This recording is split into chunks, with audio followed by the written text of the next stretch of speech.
Hi, I'm 360 and I'm here chatting with Milky. First off, like 10 years of falling and flying, like it's amazing. Looking back at the album now, like, and listening to the remasters in particular, like what are your thoughts of the body of work and kind of what emotions are conjured when listening?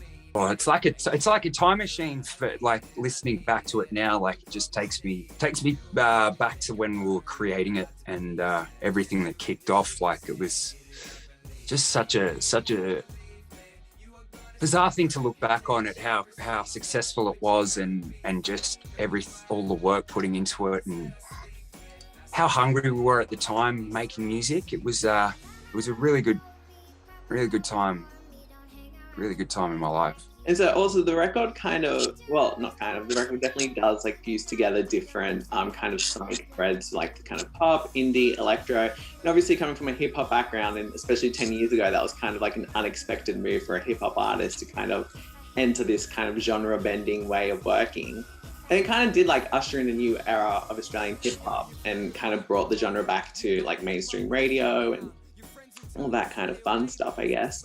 But how do you think the album helped shape the future of the Australian hip hop industry and kind of like the impact it still has today? Someone said that it's a game-changing album, and it you know, it's hard for me to think of it like that. But I know it definitely was. Like, if I separate myself from it, like I at the time, I think hip hop in Australia had a certain sound to it, and there wasn't many people trying to branch out and try different genres. Really, it was very frowned upon at the time as well. So it was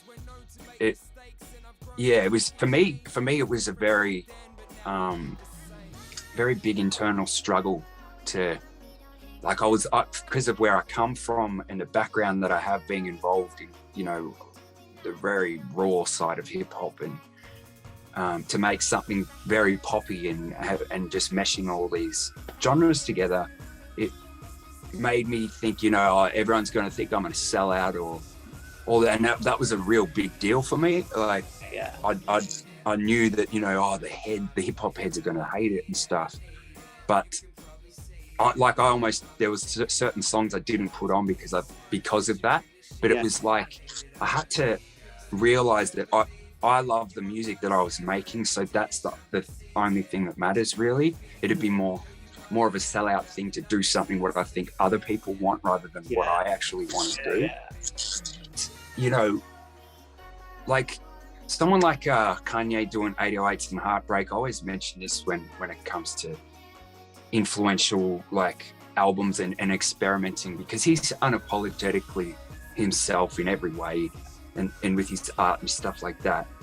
And he was on a trajectory just going up before that album. And then he just did that album and it alienated so many people. And some would have said, you know, oh, this is going to kill his career, blah, blah, blah. But he just did it because he loved the music. Like, it wasn't about anything else. It was just like, I admire that and I respect that so much. So that's how I try and look at it now, is don't worry about what other people think, even though you always do, you naturally do. But yeah, for sure. And so, you know, album went double platinum, 5-time platinum singles, sold out tours, performed with Eminem, won an ARIA Award, like all off the back of this one record. That's so many accolades and like just like amazing achievements, like personally and professionally. Which kind of, what stands out the most is like the most impactful moment from this musical era of your career?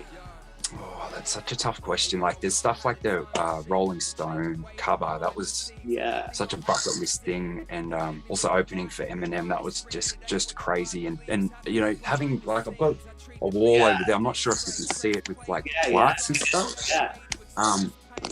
And just the amount of plaques that we got is crazy. Like, I can't even fit them all on the wall.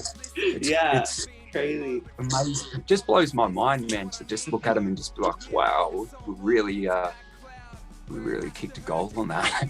And so like the new reissue, obviously there's like the remastered songs, instrumental tracks, but also the 2 unheard demos, So Teach Me More and Playing in My Head. What kind of prompted you to include those 2 specific songs on the new edition? Like, were they the only kind of songs that you